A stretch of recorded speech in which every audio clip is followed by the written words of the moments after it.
Hello everyone, welcome back to my channel RMB EduTech. আশা ৰাখিছো আপোনালোক সকলোৱে ভালে আছে আৰু আজিৰ এই ভিডিঅটোত আমি আলোচনা কৰিব লৈছো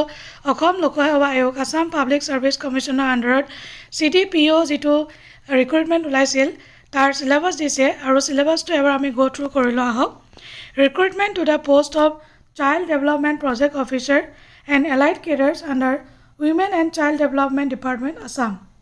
এডভাৰটাইজমেন্ট নাম্বাৰ দিছে ডেটে দিছে Subject oblique paper, essay thakibo, press writing thakibo, report writing thakibo, English paper, 100 marks 3 ghonta samoy. Next, general knowledge paper 2.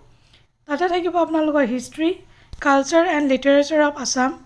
current events of state, national and international importance, Indian polity and economy, various government schemes under the Ministry of Women and Child Development. So apnaloke syllabus to bhal dore ebar sai তাৰ পিছতে preparation কৰিব কাৰণ গোটে government scheme বিলাক আপোনালোকে পঢ়িব নালাগে যিবিলাক government scheme under ministry of women and child development সেইখিনিয়ে পঢ়িব লাগিব কিন্তু কাৰেণ্ট ইভেন্টছ বুলি ক'লে আপোনালোকে ষ্টেট নেশ্যনেল ইণ্টাৰনেশ্যনেল সকলোখিনি পঢ়িব লাগিব ইণ্ডিয়ান পলিটি লক্ষ্মীকান্তৰ বিষয়ে সকলোৱে জানে এম লক্ষ্মীকান্ত ইকনমিৰ বিষয়ে আপোনালোকে ইউটিউবত বহুত চেনেল পাব সেইবিলাকৰ থ্ৰুদি আপোনালোকে প্ৰিপাৰেচন কৰিব পাৰে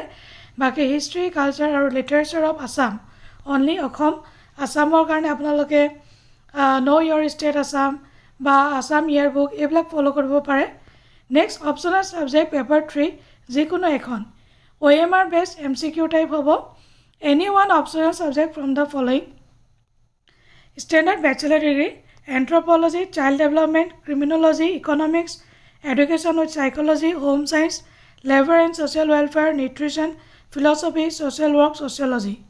আৰু 100 marks 2 ঘন্টা সময় থাকিব আৰু পেপাৰ 2 ত 100 marks 2 ঘন্টা সময় আৰু পেপাৰ 1 ত কিন্তু 100 marks 3 ঘন্টা সময় এইখনে হৈছে সিলেবাস আৰু যদি আপোনালোকক ৰিসোৰ্স লাগে কোৰ পৰা পঢ়িব কেনেদৰে প্ৰিপাৰেচন কৰিব লাগিব তেতিয়াহলে আপোনালোকে মোক কমেন্ট কৰি কমেন্ট বক্সত জনাব আৰু যদি ভিডিওটো ভাল লাগিছে কাইন্ডলি লাইক কৰিব শেয়াৰ কৰিব আৰু প্লিজ সাবস্ক্ৰাইব কৰিব নাপাহৰিব thank you so much bye bye take care